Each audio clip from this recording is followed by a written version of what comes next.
더불어민주당 강경파인 철험회 의원들은 처음으로 국회 상임위원회에 출석한 한동훈 장관을 상대로 법무부의 인사검증 권한을 내놓으라고 총공세를 펼쳤는데요. 그중에서 가장 앞권은 김남국이었습니다. 한동훈 장관이 인사정보관리단의 업무 과정에 대해 그동안 해온 관리가 있다. 임명권자로부터 의뢰받은 것을 한다고 하자 김남국 의원은 아이고 어떻게 관례로 인사검증을 합니까? 의뢰받는 걸 한다는 게 어디 있습니까? 여기가 동네 구멍가게도 아니고라고 했습니다. 한동훈 장관은 지난 5년간 구멍가게처럼 해왔다는 말씀이시냐고 맞받았습니다. 김남국 의원은 한동훈 장관의 말을 끊으며 질의를 이어갔습니다. 이에 한동훈 장관은 호통을 치실 거라면 제가 듣겠는데요. 답을 들으실 것이라면 저한테 질문에 답할 기회를 주셔야 한다고 말하기도 했습니다. 인사검증 내규를 설명하라고 하면서 말을 자꾸 끊어버리는 김남국과 이에 반박하는 한동훈 장관과 벌어진 상황 직접 들어보고 가실게요. 어떤 건가요? 설명을 좀 해주십시오. 네. 누구까지 다룰 수 있고. 아니요. 그게 인사검증이라는 것이요. 아니 지금 그 설명을 못하면 어떻게 합니까? 말씀드리는 거예요. 제가 충분히 설명드리고 있지 않습니까? 뭘 설명했는데요? 과거에도 없었고 그 부분에 대해서 매뉴얼이 아니라 아니 과거에가 없었단 말이 어디 있어요? 아니 제가 설명드리려고 하니까 말을 계속 끊고 계시잖아요. 아니 언제 지금 설명을 했어요? 지난 그럼 5년간 구멍가게처럼 내규가- 해왔다는 말씀이신가요? 그렇지 않지 않습니까? 아니 전 그걸 모르죠. 아니 전 그걸 모르죠. 지금 국민의힘이 권성동 한 사람 때문에 대책 없이 흘러가고 있는데요. 윤석열 대통령과 권성동 대표 직무대행 겸 원내대표 간 내부 총질 문자 메시지가 유출된 뒤 처음 열린 당 최고위원회 회의 직후 배현진 최고위원이 사퇴 의사를 밝히는 등 여당 지도부가 대혼란에 빠졌습니다. 배현진 최고위원은 29일 오전 국회에서 권 대행 주재로 열린 최고위 간담회 후 기자들과 만나 저는 오늘 최고위원직에서 사퇴하겠다고 선언했습니다. 그러면서 윤석열 정부가 출범한 이후 80여일이 되도록 속 시원한 모습으로 국민들께 기대감을 충족시켜드리지 못한 것 같다며 국민들께서 저희 당에 기회를 안겨주셨는데 그 기회의 200%, 단 100%도 만족스럽게 충족시키지 못했던 점에 대해 부족함에 대해 너무나 깊이 죄송하게 생각한다고 고개를 숙였습니다. 김기현, 안철수 의원 등 국민의힘의 유력 당권 주자들 또한 29일 일제히 권성동 지도부를 직격하며 비상조치 필요성을 촉구하고 나서면서 권성동 대행 체제가 밑둥채 휘청대는 양상입니다. 홍준표 대구시장은 29일 배현진 최고위원이 물러나고 국민의힘 내 초선 의원들 사이에서 비상대책위원회 전원 주장이 나오는 것과 관련해 지금 비대위 하자는 건 또 라스푸틴 들여서 노역의 점성술로 하자는 건지라며 김종인 전 비대위원장 복귀 가능성에 대해 강한 경계심을 드러냈습니다. 홍준표 시장은 이날 페이스북을 통해 안 그래도 힘든 정부인데 당까지 저렇게 각자 도생하려고 해서야라며 이같이 말했습니다. 홍준표 시장은 이어 철부지들도 아니고 어떻게 이룩한 정권교체인데라며 거듭 비대위 주장에 대한 강한 거부감을 드러냈습니다. 여기서 홍준표 시장이 언급한 라스푸틴은 김종인 전 비상대책위원장을 가리킨 것으로 풀이되는데요. 그렇습니다. 아니 조기 전당대회를 개최해 당대표를 새로 뽑아 재건할 생각은 안 하고 또다시 외부 인력 끌어들여 비대위 체제로 가자고 주장하니 기가 막힙니다.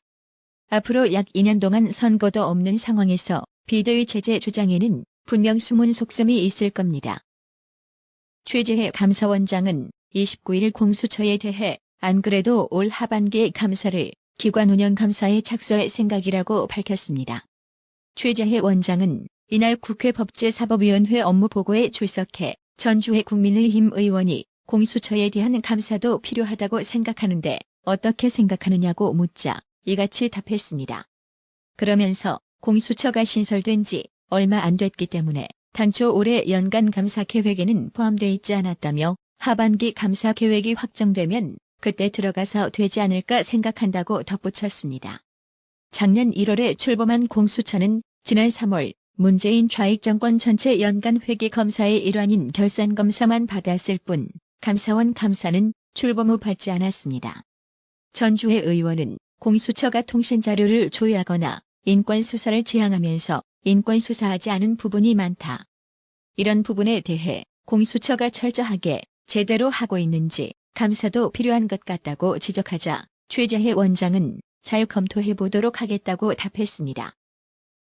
앞서 감사원은 지난 28일 전현희 국민권익위원장에 대한 상습 지각 등 복무기강 회의에 대한 제보를 받고 특별감사에 착수한 것으로 확인됐습니다.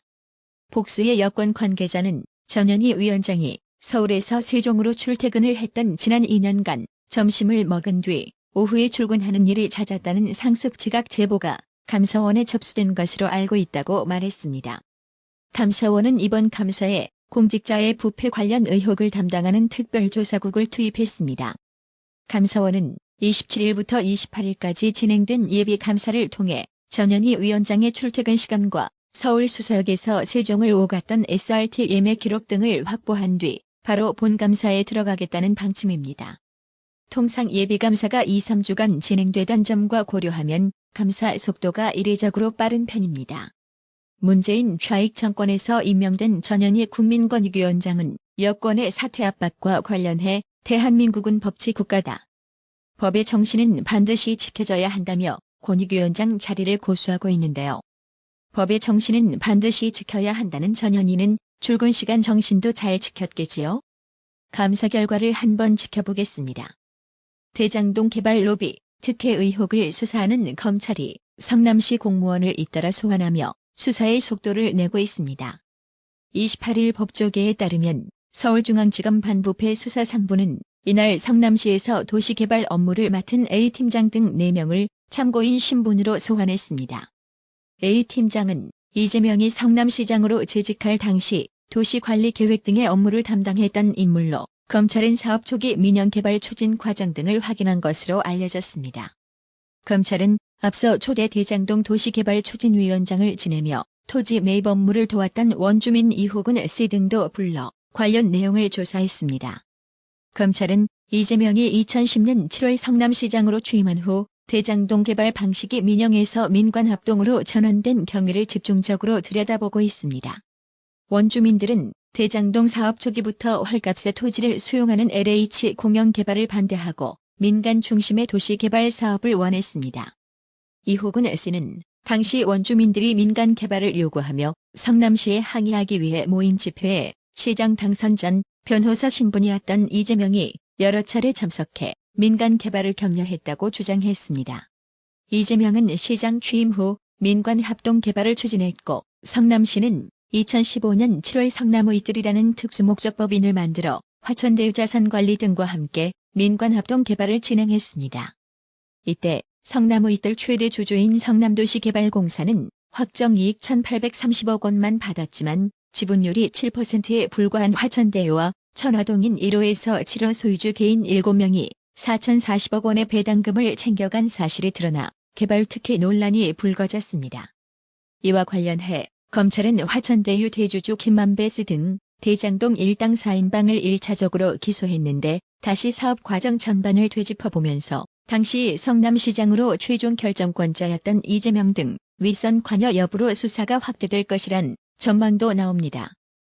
이재명이 배우자 김회경 씨의 법인카드 유용 의혹과 관련해 참고인 신분으로 경찰의 조사를 받은 뒤 자택에서 숨진 채 발견된 A씨와 관련해 침묵을 지켰습니다.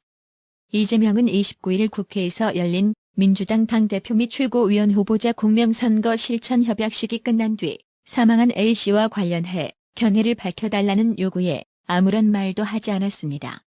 이어 A씨가 경기도 산하공공기관 비상임이사였다는데 알고 있었나? A씨가 사망한 데 따른 견해가 없나? 법인카드를 바꿔치기 한 사람이 A씨라고 하는데 한마디 해달라는 등의 질문이 쏟아졌지만 이재명은 침묵을 지킨 채 현장을 떠났습니다. 지난 28일 경기 남부경찰청 등에 따르면 A씨는 26일 경기도 수원시 한아프트에서 숨진 채 발견됐습니다. A씨는 김회경 씨를 보조하던 전 경기도 총무과 별정직 5급 배소현 씨의 지인으로 알려졌습니다. 배소현 씨는 경기도 법인카드로 김회경 씨의 개인 음식값을 결제했다는 혐의를 받고 있습니다. 이 과정에서 A씨의 신용카드로 음식값 일부를 결제한 뒤 이를 취소하고 다시 법인카드로 결제하는 이른바 바꿔치기 결제 수법을 쓴 것으로 전해졌습니다. 이재명은 A씨 사망 사실이 처음 보도된 27일에도 별다른 견해를 밝히지 않았습니다. 다만 이재명은 기사가 보도되고 자정을 넘긴 시각 트위터를 통해 자신의 팬덤인 개딸들과 소통했습니다. 한 네티즌이 이장님 뉴스 댓글 걱정하지 말라잖아. 가족들이 책임진다잖아라고 올린 글에 이재명은 고맙잖아라고 답글을 올렸습니다. 다른 지지자가 언론들의 의도가 보이는 날조 기사들 너무 많이 나와서 화나는데 다들 열심히 정화하고 있어요. 좋은 것만 보게 해드리고 싶어요. 혜경 언니도 걱정되고 젠파파가 보고 상처받으실까 다들 걱정하는 밤이에요. 사랑해요라고 쓴 글을 자신의 팔로워들에게 리트윗하기도 했습니다. 이재명은 또 한 지지자가 계속 댓글 청화를 하겠다고 하자 기울어진 운동장에서 이기려면 동지들의 힘과 실천이 필요하다고 호응했습니다. 한편 송원석 국민의힘 수석원 내부 대표는 A씨 사망과 관련 이재명과 관련된 범죄 의혹뿐 아니라 관련된 죽음까지도 명명백백하게 밝혀야 한다고 주장했습니다. 송원석 수석부 대표는 29일 국회에서 열린 국민의힘 최고위원회 회의에서 경찰이 A씨를 단순 참고인이라 했지만 언론 취재를 보면 사건 핵심 인물일 가능성이 높다. 법인카드 바꿔치기의 당사자라는 것이 언론 보도의 핵심이라며 이같이 말했습니다. 송원석 수석부 대표는 A씨뿐만 아니라 대장동 비리 수사를 받던 유한기 전 성남도시개발공사 본부장, 김문기 성남도시개발공사 처장이 지난해 말 극단적 선택을 했고 지난 1월 이재명이 변호사비 대납 의혹을 제보한 이병철 씨가 모텔에서 숨진 채 발견됐다며 이재명이 의혹과 관련된 4명의 죽음의 최종 책임이 누구에게 있는지 반드시 찾아내 준엄한 법의 심판을 받게 해야 한다고 강조했습니다. 나라의 TV는 구독료 후원으로만 운영 유지되고 있으니 구독자님들의 따뜻한 정성이 필요합니다. 항상 뉴스 전달 방식에 노력하는 나라의 TV가 되겠습니다. 구독 그리고 알람 설정, 뉴스 영상 내용이 좋았다면 좋아요를 클릭해주세요.